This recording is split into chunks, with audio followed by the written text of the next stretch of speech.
10টা বজাত ছাৰে ফোন কৰিছিলে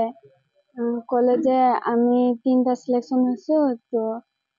আজি ভালকে খবৰ দিম বুলি কৈছে ছাৰে ফোন কৰি কিনে সৰুৰ পৰাই আশা আছিলে মই যেতিয়াৰ পৰা খেলিছো যে এবাৰ ইণ্ডিয়া টিমত খেলিব পালে মানে বহুত ভাল লাগিব বুলিকে কিন্তু ভবা নাছিলো ইমান সোনকালে পাম বুলিকে কি মোতকেতো বহুত ভাল ভাল খেলা আছে ক্লাছ 7ৰ পৰা নেশনেল খেলিব গৈছিলো তাতে প্লেয়াৰ অফ দা মেচ পাইছিলো ক'ত খেলিছা আগতে নেশনেল এবাৰে খেলিছো এইটোৱে প্ৰথম আছিলে আৰু এনে স্কুল গেম খেলিছো আৰু কিবা কিনি গেম খেলিছো এনে বহুত ভাল লাগিছে বহুত মানে ভালকে খেলি আহো এবাৰ খেলিব যাওঁ যে ডাইৰেক্ট ইণ্ডিয়া টিমত খেলিব পাওঁ মেইন টিমত সেইটো আশা কৰো এইটো কুমকুম কুমাৰী এইটো লখিমপুৰৰ আৰু দশমী ৰাউতিয়া এইটো তিনচুকীয়া অসমৰ ভিতৰত 3জন সিলেকশন তাৰপিছত তুমি এজন সফলতা লাভ কৰিছে ভাল লাগিছে বিৰাট আনন্দ আশা কৰো মোৰ ছোৱালী ভাল আগুৱাই যায় সৰুৰ পৰা খেলিছে ক্লাছ 7 তেতিয়াৰ পৰা কৰিছো যিমান পাৰিছো ইমানে কৰিছো কিন্তু এতিয়ালৈকে কৰিয়ে আছো আৰু ভাবো ভৱিষ্যতলৈকে কৰি থাকো তেতিয়ালৈকে থাকো আজি ভাল লাগিছে মনটো ভাল লাগিছে ধন্যবাদ আমাৰ পৰিয়াল হিচাপে বহুতে আছো কিন্তু 3টা ছোৱালী ভূমিকা কি পঢ়ি আছিলা ক্লাছ 10 ভূমিকা চতুৰ্থ তেওঁ ৰাষ্ট্ৰীয় যিটো দল সেই দলটো গঠনৰ কাৰণে অহা 4 জানুৱাৰীত গোৱাত অনুষ্ঠিত হ'বলগীয়া যিটো বাছনি শিবিৰ এই শিবিৰলৈ তেওঁ আমন্ত্ৰণ পাইছে উল্লেখযোগ্য যে আমাৰ অসমৰ পৰা 3জনীকৈ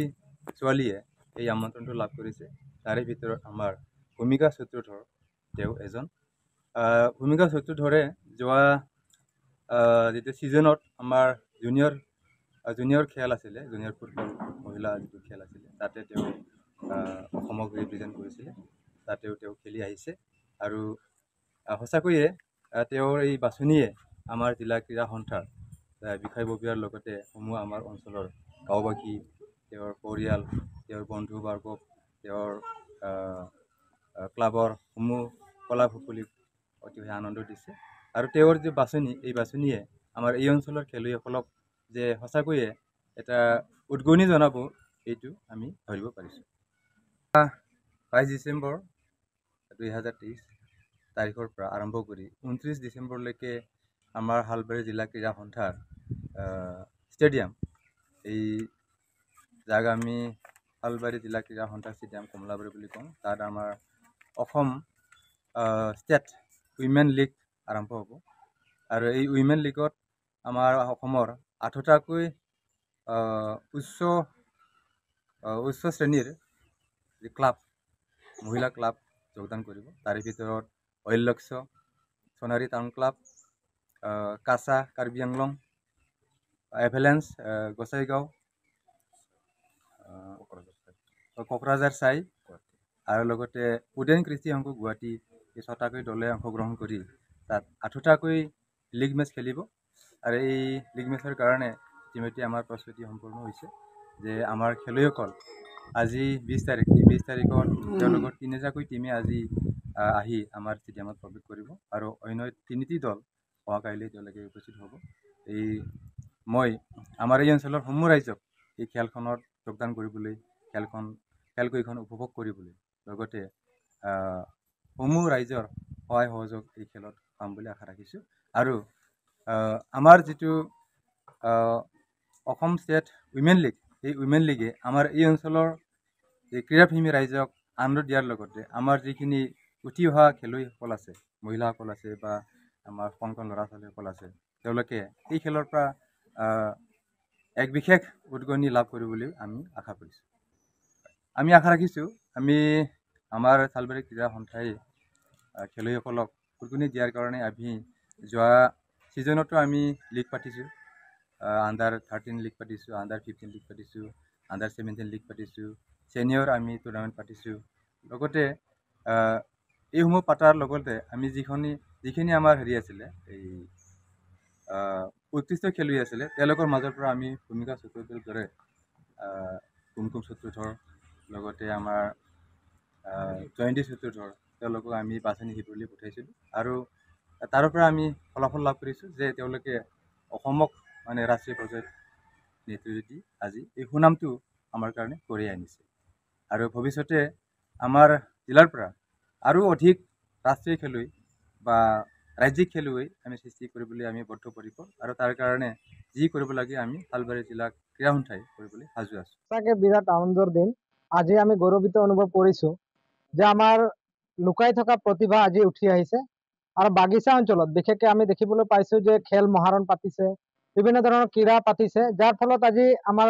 ছোৱালীসকল বা নৱপ্ৰজন্মই ভাল এটা মঞ্চ পাইছে, যাৰ কাৰণে আজি ক'ব পাৰোঁ যে ভূমিকা সূত্ৰধৰ আমাৰ মাজৰ পৰা ৰাষ্ট্ৰীয় পৰ্যায়ত উজ্বলিবলৈ সক্ষম হৈছে। আমি আশা কৰিছিলোঁ সেনেকুৱা ধৰণৰ খেলুৱৈ আমাৰ মাজত আছে প্ৰতিভা, তেওঁলোকে সুযোগ পাওক, কিন্তু এই সুযোগ পোৱাৰ কাৰণে বিশেষকৈ অসমৰ মুখ্যমন্ত্ৰী মাননীয় ডক্টৰ হিমন্ত বিশ্ব শৰ্মাদেৱক ধন্যবাদ জ্ঞাপন কৰিছোঁ। আমাৰ অসম ক্ৰীড়া সন্থাৰ কমিটিক বিশেষ ধন্যবাদ জ্ঞাপন কৰিছোঁ যে আমাৰ এই খেলুৱৈসকলক যি সুযোগ প্ৰদান কৰিলে, যাৰ কাৰণে তেওঁলোকে আমাৰ অসম তথা দেশক মানে প্ৰতিনিধিত্ব কৰাৰ কাৰণে তেওঁলোকে প্ৰস্তুত। গতিকে আমি গৌৰৱিত অনুভৱ কৰিছোঁ যে 3জনকৈ খেলুৱৈ মহিলা ফুটবল টিম হিচাপে তেওঁলোকে খেলিব, এইটো হিচাপে আমি গৌৰৱ অনুভৱ কৰিছোঁ আৰু তাৰ কাৰণে আমি শালবাৰী তথা বাছবাৰী হিচাপে আমি গৌৰৱ অনুভৱ কৰিছোঁ যে আমাৰ ইয়াৰ পৰাও এটা ভাল বাছনি কৰিছে আৰু ভূমিকা সূত্ৰধৰক আমি তেওঁৰ বাসগৃহত আহি আজি এই সম্ভাষণ জনাই আমি গৌৰৱ অনুভৱ কৰিছোঁ। আনন্দিত আৰু আমি গৌৰৱ অনুভৱ কৰিছোঁ আৰু তেওঁ এই বিটিআৰ বাসীৰ আমাৰ মুখত তেওঁৰ খেলাৰ পাৰিদৰ্শতা দেখাই পেলাই আমাক হাঁহিৰ এটা সাহস উদ্দীপনা আৰু হাঁহিৰ বিনিময় যোগাইছে। তেওঁ আজি ভূমিকা সূত্ৰধৰে আমাৰ এই বাছবাৰীৰ বুলি নহয়, আমাৰ বিটিআৰ অঞ্চলৰ এটা গৌৰৱ আৰু এনেকুৱা এটা দুখীয়া পৰিয়ালৰ পৰা এই বাগান অঞ্চলৰ পৰা চিলেকশ্যন হোৱাটো এটা সঁচাকৈ গৌৰৱ আমাৰ কাৰণে। আমি আমাৰ বিটিআৰৰ চিফ প্ৰমোদ বৰা ছাৰক আমি যাতে ভূমিকা সূত্ৰধৰক আগন্তুক খেল ধূলৰ কাৰণে আগুৱাই লোৱাৰ কাৰণে তেওঁৰ আশীৰ্বাদ বিচাৰিম আৰু আমি আশা কৰোঁ আমাৰ প্ৰমোদ বৰা ছাৰে এই পৰিয়ালটোক আৰু তেওঁৰ লগতে খেলাৰ জীৱনটোক সহায় কৰিব বুলি। Thank U.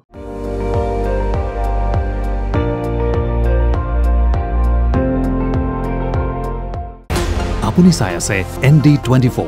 সৰ্বশ্ৰেষ্ঠ নহয় সৰ্বোত্তমৰ দৌৰ।